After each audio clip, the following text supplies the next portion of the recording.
నమస్కారం, KTN న్యూస్కి స్వాగతం. హెడ్లైన్ చూద్దాం.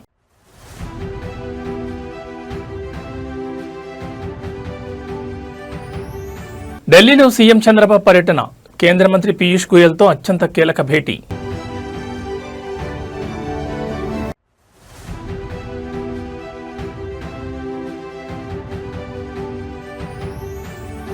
పొగాకు వేలం కేంద్రాల వద్ద భగ్గుమన్న రైతులు, వ్యాపారుల సిండికేట్పై తీవ్ర ఆగ్రహం.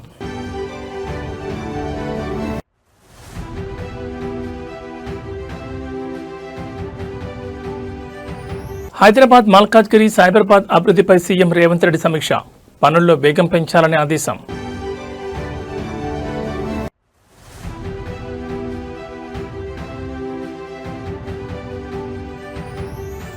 అమెరికాలో ఉన్న రైతులే పరమావధి, ములుగు రైతులతో ఫోన్లో మాట్లాడిన మంత్రి సీతక్క.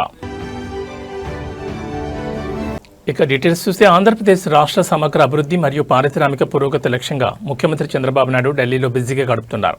ఈ పర్యటనలో భాగంగా కేంద్ర వాణిజ్య పరిశ్రమల శాఖ మంత్రి పీయూష్ గోయల్తో సీఎం చంద్రబాబు అత్యంత కీలక సమావేశం నిర్వహించారు. రాష్ట్రానికి నూతన పెట్టుబడులు తీసుకురావడం, పారిశ్రామిక వృద్ధిని వేగవంతం చేయడంపై ఇరు నేతలు కూలంకషంగా చర్చించారు. ఈ భేటీలో ప్రధానంగా ఆంధ్రప్రదేశ్లో కొనసాగుతున్న పారిశ్రామిక అభివృద్ధి ప్రాజెక్టులతో పాటు నూతన రంగాల్లో ఉన్న పెట్టుబడి అవకాశాలపై విస్తృతంగా చర్చించారు. అంతేకాకుండా ఏపీలోని ఆక్వా, మత్స్య పరిశ్రమ రైతుల సంక్షేమం, ఎగుమతుల ప్రోత్సాహం మరియు వారి ఉత్పత్తులకు సరైన మద్దతు ధర లభించేలా కేంద్రం తీసుకోవాల్సిన చర్యలపై సీఎం చంద్రబాబు కేంద్ర మంత్రికి వినతిపత్రాలు అందజేసి చర్చలు జరిపారు. ఈ కీలక సమావేశంలో కేంద్ర మంత్రులు కింజరపు రామ్మోహన్ నాయుడు, పెమ్మసాని చంద్రశేఖర్, భూపతరాజు శ్రీనివాస్ వర్మలతో పాటు పార్లమెంట్ సభ్యులు లావు కృష్ణదేవరాయలు, బాలశౌరి, హరీష్, బాలయోగి, బీద మస్తాన్రావు తదితరులు పాల్గొన్నారు. రాష్ట్ర ప్రయోజనాల కోసం కేంద్ర ప్రభుత్వ సహకారాన్ని పూర్తిగా వినియోగించుకోవాలని భావిస్తున్న సీఎం ఏపీకి కేంద్ర నిధుల విడుదలపై కూడా ఒత్తిడి తెచ్చారు. ముఖ్యమంత్రి ఢిల్లీ పర్యటనతో రాష్ట్రానికి నూతన పరిశ్రమలు, పెట్టుబడులు వచ్చే అవకాశాలు స్పష్టంగా కనిపిస్తున్నాయి.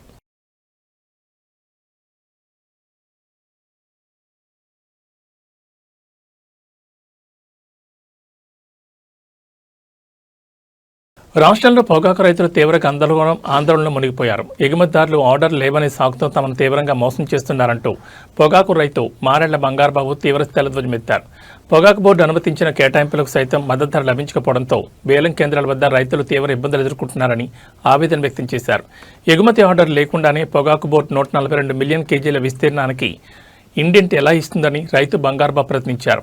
పొగాకు బోర్డు సైతం ఈ ఇండెంట్ విషయాన్ని అంగీకరించిందని, కానీ తీరా పంట చేతికొచ్చాక ఎగుమతిదారులు ఆర్డర్లు లేవంటూ ధరలు తగ్గించి రైతులను నిలువునా ముంచుతున్నారని ఆరోపించారు. బోర్డు కేటాయించిన పరిమితి వరకైనా కనీస మద్దతు ధర కల్పించి రైతులను ఆదుకోవాలని డిమాండ్ చేశారు. వేలం కేంద్రాల్లో వ్యాపారులు సిండికేట్గా మారి ధరకు కోత విధిస్తున్నారని, ప్రభుత్వం తక్షణమే జోక్యం చేసుకుని మద్దతు ధర లభించేలా చర్యలు తీసుకోవాలని రైతులు విజ్ఞప్తి చేస్తున్నారు. పంట పెట్టుబడులు కూడా రాని పరిస్థితుల్లో రైతులు అప్పుల భూమిలో కోరుకుపోతున్నారని, అధికారులు వ్యాపారుల వైఖరిని అరికట్టాలని కోరారు. పొగాకు రైతుల ఆందోళనతో వేలం కేంద్రాల వద్ద ఉద్రిక్త పరిస్థితులు నెలకొన్నాయి.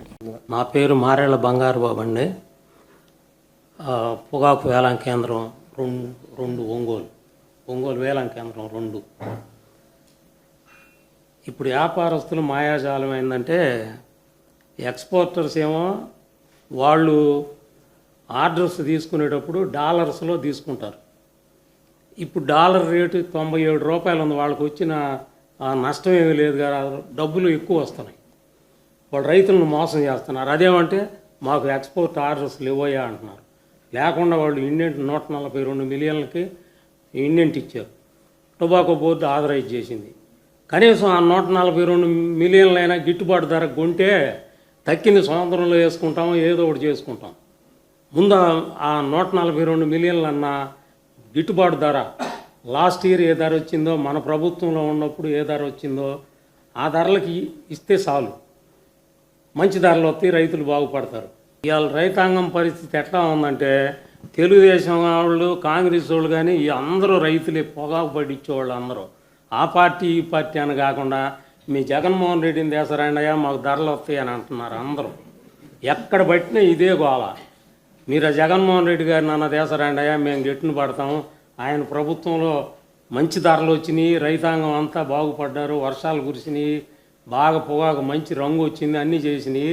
ఇప్పుడు చంద్రబాబు వచ్చాడు, వానలు పోయినాయి, అన్నీ పోయినాయి, పండించిన ఏ పంటకి గిట్టుబాటు ధర లేదు అని చెప్తా ఉన్నారు అందరూ. కాబట్టి మీరు ఏదైనా కానీ ఒక చర్య తీసుకొని మీరు వస్తేనే ఈ పొగాకు రైతులు ఈ మార్కెట్ మాంద్యం నుంచి బయటపడతారని హైదరాబాద్ మల్కాజ్గిరి మరియు సైబరాబాద్ మున్సిపల్ కార్పొరేషన్ల పరిధిలో చేపట్టిన వివిధ అభివృద్ధి పనులను వేగవంతం చేయాలని ముఖ్యమంత్రి రేవంత్ రెడ్డి అధికారులను ఆదేశించారు. నగర పరిధిలోని మున్సిపల్ పరిపాలనా శాఖ ఉన్నతాధికారులతో సీఎం రేవంత్ రెడ్డి ప్రత్యేక సమీక్షా సమావేశం నిర్వహించారు. ప్రణాళికాబద్ధంగా నగర సమగ్ర అభివృద్ధి జరగాలని, పనుల వేగవంతానికి అవసరమైన అన్ని చర్యలు తీసుకోవాలని అధికారులకు దిశానిర్దేశం చేశారు. ఈ సందర్భంగా సీఎం రేవంత్ రెడ్డి మాట్లాడుతూ అభివృద్ధి ప్రాజెక్టులకు సంబంధించిన భూసేకరణ ప్రక్రియ పూర్తి కాకుండా ఎలాంటి టెండర్లను పిలవద్దని అధికారులకు ముఖాముఖి స్పష్టం చేశారు. భూసేకరణ ప్రక్రియను వేగవంతం చేయడం మరియు పారదర్శకంగా పూర్తి చేయడం కోసం ఒక ప్రత్యేక అధికారిని నియమించినట్లు వెల్లడించారు. నగరంలో చేపడుతున్న వివిధ పనుల పురోగతిని ఎప్పటికప్పుడు పర్యవేక్షించాలని సూచించారు. అలాగే సైబరాబాద్ కార్పొరేషన్ పరిధిలో ఏర్పాటు చేయనున్న మాజీ ప్రధానమంత్రి డాక్టర్ మన్మోహన్ సింగ్ విగ్రహం మరియు జంక్షన్ అభివృద్ధి పనులను త్వరగా పూర్తి చేయాలని స్పష్టం చేశారు. 3 కార్పొరేషన్ల పరిధిలో అభివృద్ధి ప్రాజెక్టులకు ఆటంకం కలగకుండా వివిధ శాఖల మధ్య సమన్వయం పెంచేలా సమావేశాలు నిర్వహించాలని సీఎం ఆదేశించారు. గ్రేటర్ హైదరాబాద్ ముఖ చిత్రాన్ని మార్చేలా ప్రభుత్వం తీసుకుంటున్న ఈ నిర్ణయాలతో నగరంలో అభివృద్ధి పనులు వేగవంతం కానున్నాయి. ప్రస్తుతం అమెరికా పర్యటనలో ఉన్న తెలంగాణ పంచాయతీరాజ్ సీతక్కగా అందరూ పిలుచుకునే మంత్రి అనసూయ సరిహద్దులు దాటినా తన నియోజకవర్గ రైతుల సంక్షేమాన్ని మరవలేదు. ములుగు జిల్లాలోని వివిధ గ్రామాల రైతులతో ఆమె స్వయంగా ఫోన్లో మాట్లాడారు. నియోజకవర్గంలో పంటల సాగు పరిస్థితి, కురుస్తున్న వర్షాలు మరియు చెరువులు, కుంటల్లో నీటి నిల్వలపై వివరంగా ఆరా తీసి వారికి కొండంత భరోసా ఇచ్చారు. కొద్ది రోజులుగా వర్షాభావ పరిస్థితుల పట్ల రైతులు ఆందోళన చెందొద్దని, రాబోయే రోజుల్లో విస్తారంగా వర్షాలు కురిసే అవకాశం ఉందంటూ మంత్రి సీతక్క రైతుల్లో ఆశలు నింపారు. ప్రతి వర్ష బోటును వడిసిపట్టి భూగర్భ జల మట్టాలను పెంచడమే లక్ష్యంగా ప్రభుత్వం చేపట్టిన జలసిరి కార్యక్రమాన్ని ప్రస్తావించారు. ములుగు జిల్లాలోని ప్రతి గ్రామంలోనూ జలసిరిని ఒక ప్రజా ఉద్యమంలో చేపట్టి విజయవంతం చేయాలని ప్రజాప్రతినిధులకు, గ్రామస్తులకు పిలుపునిచ్చారు. రైతులకు సాగునీరు, విత్తనాలు, ఎరువుల కొరత లేకుండా ముందస్తు చర్యలు తీసుకోవాలని వ్యవసాయ, పంచాయతీరాజ్ శాఖ అధికారులను సీతక్క ఆదేశించారు. సుదూర తీరంలో ఉన్నప్పటికీ తమ సమస్యల పట్ల స్పందిస్తూ క్షేత్రస్థాయి పరిస్థితులపై ఫోన్ చేసి మాట్లాడడం పట్ల ములుగు నియోజకవర్గ రైతులు, ప్రజలు తీవ్ర సంతోషం వ్యక్తం చేస్తున్నారు. అమెరికా పర్యటనలోనూ ప్రజా సంక్షేమే పరమావధిగా వ్యవహరిస్తున్న మంత్రి సీతక్క ఫోన్ కాల్ నెట్టింట వైరల్గా మారింది.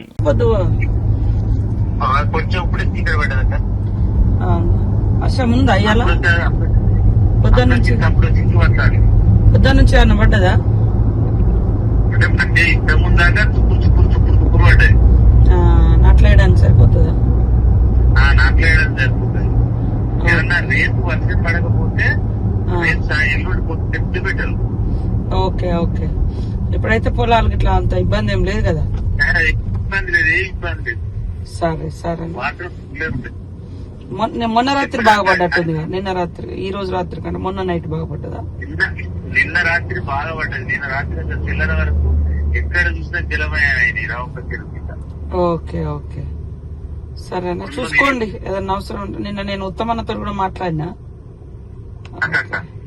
వాళ్ళు కూడా ఈఎన్సీకి ఇట్లా చెప్పి పెట్టారు రెడీగా, అవసరం ఉన్నప్పుడు ఇప్పుకుంటారు. Okay okay. కేంద్రంలో నరేంద్ర మోడీ ప్రభుత్వంపై లోక్సభ ప్రతిపక్ష నేత రాహుల్ గాంధీ మరోసారి తీవ్రస్థాయిలో విరుచుకుపడ్డారు. దేశంలోని ప్రతి విద్యార్థి, పోలీసులు మరియు సామాన్య ప్రజలంతా మోదీ ప్రభుత్వం దిగిపోవాలని కోరుకుంటున్నారని సంచలన వ్యాఖ్యలు చేశారు. లోక్సభ ప్రతిపక్ష నాయకుడిగా కోట్లాది మంది భారతీయుల ఆకాంక్షలకు, వారి గొంతుకకు ప్రతిరూపంగా నిలవడమే తన బాధ్యతని ఆయన స్పష్టం చేశారు. దేశవ్యాప్తంగా వివిధ వర్గాల నుంచి వ్యక్తమవుతున్న నిరసనలు, ఆందోళనలను ప్రస్తావిస్తూ రాహుల్ గాంధీ కేంద్ర ప్రభుత్వ తీరును తీవ్రంగా ఎండగట్టారు. మోదీ పాలన పట్ల విద్యార్థులు, యువత తీవ్ర అసంతృప్తితో ఉన్నారని, దేశంలో మార్పు రావాల్సిన అవసరం ఉందని ప్రజలంతా స్పష్టంగా చెప్తున్నారని పేర్కొన్నారు. అణచివేత ధోరణిని వీడి ప్రజల నిరసన గళాన్ని గుర్తించాలని డిమాండ్ చేశారు. దేశ ప్రజల హక్కులు, భవిష్యత్ పరిరక్షణ కోసం తాను ఎలాంటి పోరాటానికైనా సిద్ధంగా ఉన్నానని రాహుల్ గాంధీ స్పష్టం చేశారు. ప్రజా సమస్యలపై గళం విప్పే క్రమంలో తాను ఎంతటి మూల్యాన్నైనా చెల్లించడానికి సిద్ధమని తేల్చి చెప్పారు. ప్రతిపక్ష నాయకుడిగా ప్రజల భావాలను, నిరసనలను పార్లమెంట్ లోపల, వెలుపల బలంగా వినిపిస్తానని పునరుద్ఘాటించారు. రాహుల్ గాంధీ చేసిన ఈ వ్యాఖ్యలతో జాతీయ రాజకీయాల్లో తీవ్ర దుమారం రేగుతోంది. पुलिस वाले थोड़ा मतलब मुझे घसीट के ले गए, बट कान में कह रहे थे कि इस सरकार को हटाइए। मैं राजस्थान का हूं, इनको हटाइए। हम सिर्फ वर्दी पहने हैं। दूसरा कह रहा है मैं हरियाणा का हूं, इनको हटाइए। तो that sentiment is there and सच्चाई everybody knows. This is a crime that is been done to the future of our country. Is a crime that is being done to the people we love. हम पूरा support कर रहे हैं छात्रों के आंदोलन को, ठीक है? हम पूरा सपोर्ट कर रहे हैं। हमें लगा कि अगर हिंदुस्तान के स्टूडेंट्स सड़क पे हैं तो ऑपोजिशन को भी सड़क पे होना चाहिए. My job is to express the will of India's people. Whether it is the will of the students, whether it is the will of young people, whether it is the will of the farmers, this is the job that I'm supposed to do as leader of opposition. I'm supposed to become an expression of the voice of India's people. I'm supposed to bring attention to where pain is being felt. These are very small costs. తిరుపతిలో మాజీ MLA Bhumana Karunakar Reddy కుటుంబానికి చెందిన private స్థలం వద్ద తీవ్ర ఉద్రిక్త వాతావరణం నెలకొంది. ఎలాంటి ముందస్తు నోటీసులు ఇవ్వకుండా కోర్టు ఆదేశాలను ఉల్లంఘిస్తూ అధికారులు భారీగా పోలీసు బలగాలతో భూములకు ప్రవేశించారని వైఎస్ఆర్సీపీ నాయకులు తీవ్ర ఆగ్రహం వ్యక్తం చేశారు. ప్రహారీ గోడను కూల్చివేయడానికి చెట్లను ధ్వంసం చేయడానికి యత్నించడం అధికార దుర్వినియోగమేనంటూ భూమన అభినయరెడ్డి అధికారులను నిలదీశారు. గతంలోని ఈ భూమికి సంబంధించి న్యాయస్థానం స్పష్టమైన ఆదేశాలు ఇచ్చిందని, పూర్తిస్థాయి సర్వే నిర్వహించి హద్దులు చూపించాలని కోర్టు పేర్కొన్నప్పటికీ అధికారులు సర్వే నివేదిక ఇవ్వలేదని భూమన కుటుంబం తెలిపింది. అకస్మాత్తుగా జేసీబీలతో వచ్చి ప్రహారీ గోడను కూల్చేందుకు యత్నించగా ప్రశ్నించడానికి వెళ్లిన భూమన అభినయను పోలీసులు సొంత స్థలంలోకి వెళ్లకుండా అడ్డుకోవడం కలకలం రేపింది.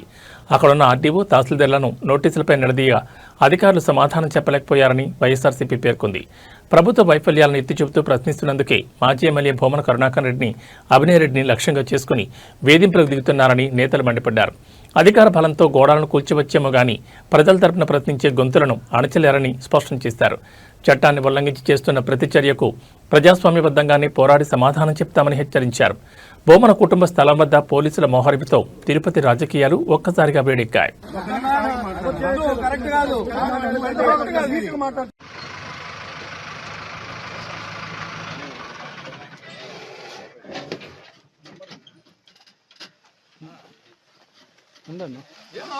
అడిగేశారు 398603 ఇంకా ఆడుంది చూడు మార్కింగ్ వేశారు కానీ మార్కింగ్ వేసారు చూడు సగం సగం ఎందుకు చేసిపోతాం మార్క్ ఎంతవరకు వేసినారో ఆడవరకు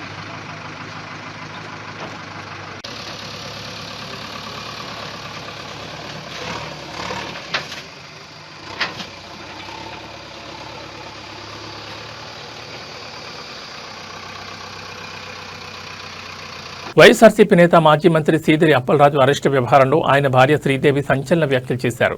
తన భర్తను అసలు ఏ కేసులో అరెస్ట్ చేశారో, లోపల ఏం జరుగుతుందో ఇప్పటివరకు పోలీసులు ఎటువంటి స్పష్టత ఇవ్వడం లేదని తీవ్ర ఆందోళన వ్యక్తం చేశారు. రాష్ట్రంలో లా అండ్ ఆర్డర్ పూర్తిగా క్షీణించిందని, ప్రజాస్వామ్యం ఎక్కడికి వెళుతుందో అర్థం కావడం లేదని ప్రభుత్వాన్ని, పోలీసుల తీరును ఆమె తీవ్రంగా తప్పుపట్టారు. అరెస్ట్ చేసిన సమయంపై రకరకాల ప్రచారాలు చేస్తున్నారని, న్యాయవాది లోపలికి వెళ్లినప్పటికీ పోలీసుల నుంచి సరైన సమాచారం రావడం లేదని శ్రీదేవి ఆవేదన వ్యక్తం చేశారు. అక్కడ మోహరించిన పోలీస్ బెటాలియన్ అంతా బయటి ప్రాంతాల నుంచి వచ్చిన వారేనని, పెద్ద పెద్ద కేసులను హైలైట్ చేస్తూ ప్రభుత్వం ప్రజలను తీవ్ర భయాందోళనకు గురిచేస్తోందని ఆరోపించారు. లోపల జరుగుతున్న సమాచారం ఏదీ బయటకు రాకుండా గోప్యంగా ఉంచుతున్నారని మండిపడ్డారు. ఇలాంటి కక్ష సాధింపు చర్యలు పక్కన పెట్టి ప్రజా సమస్యలపై దృష్టి పెట్టాలని శ్రీదేవి హితవు పలికారు. ముఖ్యంగా రాష్ట్రంలో జరుగుతున్న రోడ్డు ప్రమాదాల్లో మరణిస్తున్న ప్రతి పేద కుటుంబానికి ప్రభుత్వం 10 లక్షల ఎస్క్రిషియా అందించి ఆదుకోవాలని విజ్ఞప్తి చేశారు. రాజకీయంగా వేధించడమే లక్ష్యంగా పోలీసులు చట్టవిరుద్ధంగా ప్రవర్తిస్తున్నారని ధ్వజమెత్తారు. మాజీ మంత్రి సీదిరి అప్పలరాజు అరెస్ట్ మరియు ఆయన భార్య శ్రీదేవి వ్యాఖ్యలతో ఏపీ రాజకీయాల్లో తీవ్ర దుమారం రేగుతోంది.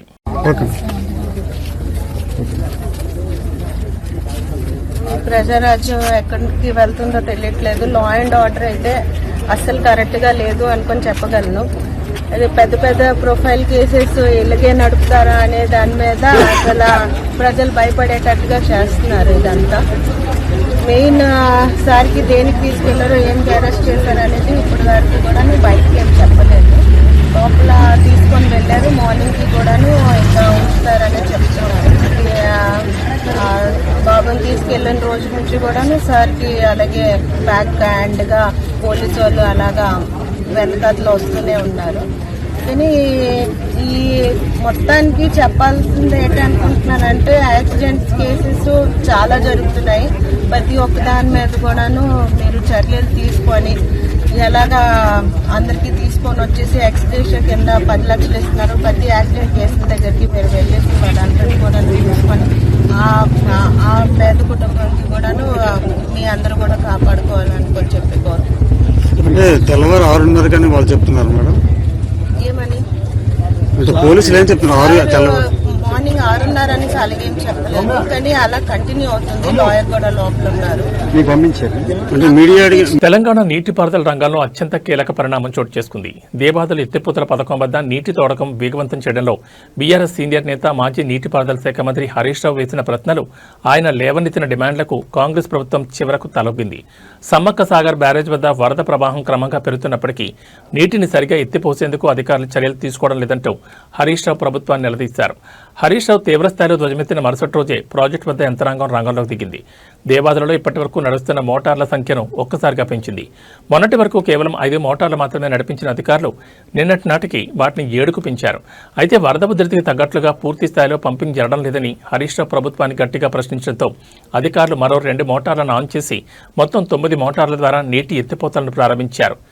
దేవాదుల పథకానికి సంబంధించిన 3 విభాగాల్లోనూ పంపింగ్ ప్రక్రియను వేగవంతం చేశారు. ప్రస్తుతం అధికారుల గణాంకాల ప్రకారం ఫేజ్ 1లో 2 మోటార్లు, ఫేజ్ 2లో 2 మోటార్లు, అలాగే ఫేజ్ 3 పరిధిలో ఏకంగా 5 మోటార్లను నిరంతరాయంగా ఆన్ చేసి నీటిని ఎత్తిపోస్తున్నారు. గత కొద్ది రోజులుగా వరద నీరు భారీగా వచ్చి చేరుతున్న ప్రభుత్వం ఆశించిన స్థాయిలో మోటార్లను నడపకపోవడంపై ఆయకట్టు రైతుల నుంచి కూడా విమర్శలు వ్యక్తమవుతున్నాయి. నిజానికి నెల 8వ తేదీ నాటికి సమ్మక్క సాగర్ ప్రాజెక్టు వద్దకు దాదాపు 1,00,000 క్యూసెక్కులకు పైగా వరద ప్రవాహం వచ్చి చేరింది. అయితే ఆ సమయంలో ప్రభుత్వం కేవలం 600 క్యూసెక్కుల నీటిని మాత్రమే ఎత్తిపోతుందని, సమయం వృధా చేస్తే ఆయకట్టుకు నీరు ఎలా అందుతుందని హరీష్ రావు ఆరోపించారు. ప్రభుత్వ నిర్లక్ష్యాన్ని ఎండగడుతూ ఆయన చేసిన విమర్శలతో దిగొచ్చిన అధికారులు ఇప్పుడు పంపింగ్ సామర్థ్యాన్ని గణనీయంగా పెంచారు.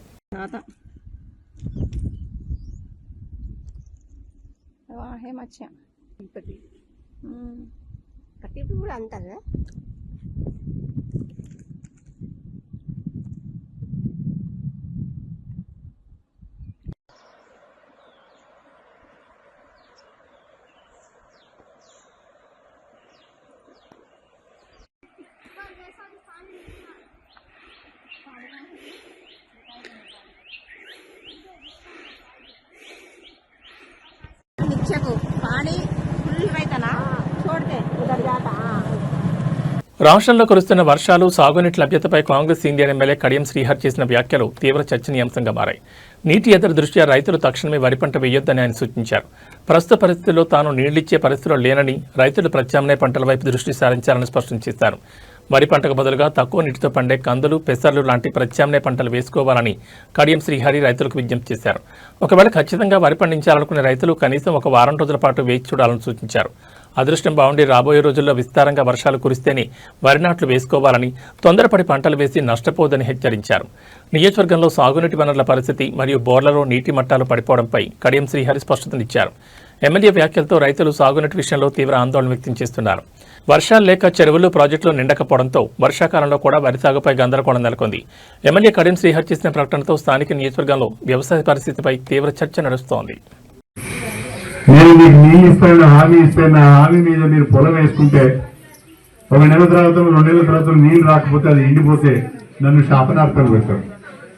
నేనేమంటానంటే సాధ్యమైనంత వరకు ఏదైనా ఆరుతడి పంటలు వేసుకోండి. ఇంత మొక్కజొన్నో, ఇంత పెసల్లో, ఇన్ని కందులో, ఇంత సజ్జనో, లేకుంటే పొద్దుతిరుగుడో ఏదో ఒకటి వేసుకోండి. లేకుండా పొలమే వేసుకోవాలనుకుంటే కొంచెం ఇంకొక వారం 10 రోజులకు సమయం ఉంది, మన అదృష్టం కలిసి వచ్చి వర్షాలు మంచిగా పడితే పొలం వేసుకోండి. కానీ తొందరపడి ఆగం కావద్దు. నేను నీళ్ళు ఇచ్చే పరిస్థితిలో ప్రస్తుతం లేను. నా ప్రయత్నం అంతా చేస్తున్నా, దేవాదుల నుంచి నీళ్లు తీసుకొస్తున్నా. అదేవిధంగా ఇక్కడ గణినాధారం లిక్విడేషన్ స్కీమ్ పనులు కూడా వేగంగా చేపిస్తున్నా. కాకపోతే ఈ సీజన్కు అవి అందే పరిస్థితి లేదు. మళ్ళీ నేను మిగతా వాళ్ళ లెక్క మాటలు చెప్పి మీరు వేసుకోండి నేను నీళ్ళు తెస్తా అని చెప్పిపోతే మీరు ఆగమవుతారు. కాబట్టి మిమ్మల్ని ఆగం చేయడం నా ఉద్దేశం కాదు, మిమ్మల్ని ఇబ్బంది పెట్టాను. ఏది ఏమైనా కూడా ఎంత మేరకు అయితే అంత మేరకు నీరు అందించే ప్రయత్నం చేస్తాను. కానీ మీరు కూడా ఆలోచించి పంటలు వేసుకోవాలని చెప్పి కోరుకుంటూ మా మధ్యలో గ్రామ ప్రజలందరికీ మరొకసారి నమస్కారం చెప్పుకుంటూ టాలీవుడ్లో విషాదకర వాతావరణం నెలకొంది. గబ్బర్ సింగ్ చిత్రంతో మంచి గుర్తింపు తెచ్చుకున్న ప్రముఖ నటుడు రమేష్ హఠాత్తుగా అనారోగ్యానికి గురయ్యారు. ఆయనకు అకస్మాత్తుగా బ్రెయిన్ స్ట్రోక్ రావడంతో కుటుంబ సభ్యులు వెంటనే అప్రమత్తమై హైదరాబాద్లోని అపోలో ఆసుపత్రిలో చేర్పించారు. ప్రస్తుతం ఆయన ఆరోగ్య పరిస్థితి విషమంగా ఉన్నట్లు వైద్య వర్గాలు వెల్లడించాయి. ఆసుపత్రిలో చేరిన రమేష్కు న్యూరాలజిస్టుల ప్రత్యేక వైద్య బృందం ఎప్పటికప్పుడు క్షుణ్ణంగా పరిశీలిస్తూ అత్యవసర చికిత్స అందిస్తోంది. బ్రెయిన్ స్ట్రోక్ తీవ్రత ఎక్కువగా ఉండడంతో ఆయన ఆరోగ్యం నిలకడగా లేదని, వైద్యుల ప్రాణాలను కాపాడేందుకు తీవ్రంగా శ్రమిస్తున్నట్లు సమాచారం. ఈ వార్త తెలిసిన వెంటనే టాలీవుడ్ ప్రముఖులు నటీనటులు ఆయన త్వరగా కోలుకోవాలని ఆకాంక్షిస్తున్నారు. విషయం తెలుసుకున్న వెంటనే గబ్బర్ సింగ్ చిత్ర దర్శకుడు హరీష్ శంకర్ వెంటనే అపోలో ఆసుపత్రికి చేరుకున్నారు. రమేష్ కుటుంబ సభ్యులను పరామర్శించి వారికి ధైర్యం చెప్పారు. వైద్యులతో మాట్లాడి రమేష్ ఆరోగ్య పరిస్థితిపై ఎప్పటికప్పుడు వివరాలు తెలుసుకుంటున్నారు. ఇండస్ట్రీలో ఎంతో చురుగ్గా ఉండే నటుడు ఇలా అనారోగ్యానికి గురికావడం సినీ వర్గాలను తీవ్ర దిగ్భ్రాంతి గురిచేసింది. నటుడు రమేష్ త్వరగా కోలుకొని తిరిగి రావాలని అభిమానులు ప్రార్థిస్తున్నారు.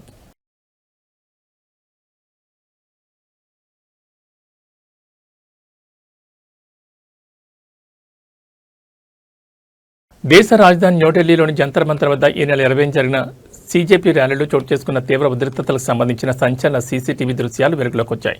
నిరసనకారులు భద్రతా దళాలు లక్ష్యంగా చేసుకుని విచక్షణారహితంగా రాళ్లదాడికి పాల్పడిన దృశ్యాలు ఆ వీడియోలో స్పష్టంగా కనిపిస్తున్నాయి. ఘటనపై రంగంలో దిగిన పోలీసులు బయటకు వచ్చిన సీసీటీవీ ఫుటేజ్ నిజమైందేనని ధృవీకరించినట్లు సమాచారం.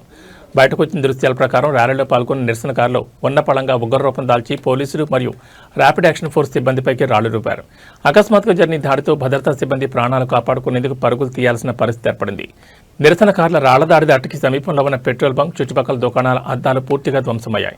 జంతర్ మంతర్ పరిసర ప్రాంతాల్లోని పలు సీసీటీవీ కెమెరాల్లో నమోదైన ఈ విజువల్స్ ను పోలీసులు క్షుణ్ణంగా పరిశీలిస్తున్నారు. రాళ్లదాడికి పాల్పడిన వారిని, విధ్వంసానికి పూనుకున్న వారిని సీసీటీవీ ఫుటేజ్ ఆధారంగా గుర్తుపట్టి చట్టపరమైన చర్యలు తీసుకునేందుకు ఢిల్లీ పోలీసులు వేగంగా అడుగులు వేస్తున్నారు.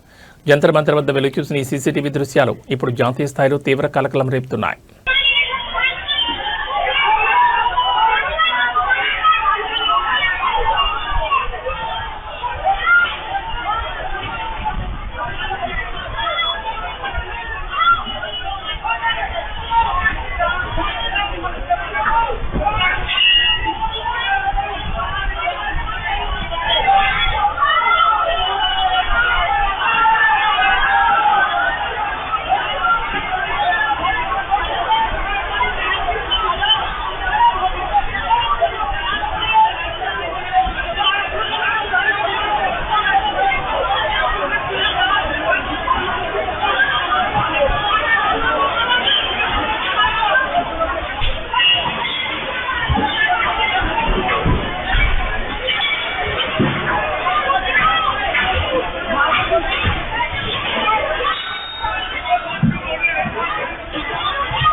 హైదరాబాద్ బులియన్ మార్కెట్లో ఇవాళ బంగారం ధరలు మళ్లీ పెరిగాయి. అంతర్జాతీయ మార్కెట్లో పరిస్థితులు, దేశీయంగా డిమాండ్ పెరగడంతో పసిడి ధరలు మళ్లీ గరిష్టాల వైపు పరుగులు తీస్తున్నాయి.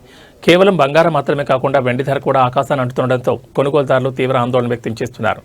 తాజా ధరల వివరాలను పరిశీలిస్తే హైదరాబాద్ బులియన్ మార్కెట్లో 24 క్యారెట్ల 10 గ్రాముల ప్యూర్ గోల్డ్ రేటు ఇవాళ ₹770 పెరిగింది.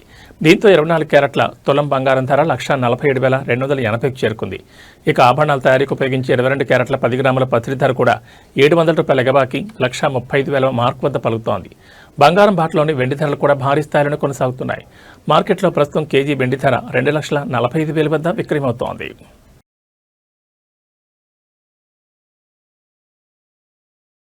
ఈ బులెటిన్ విశేషాలు. నమస్కారం.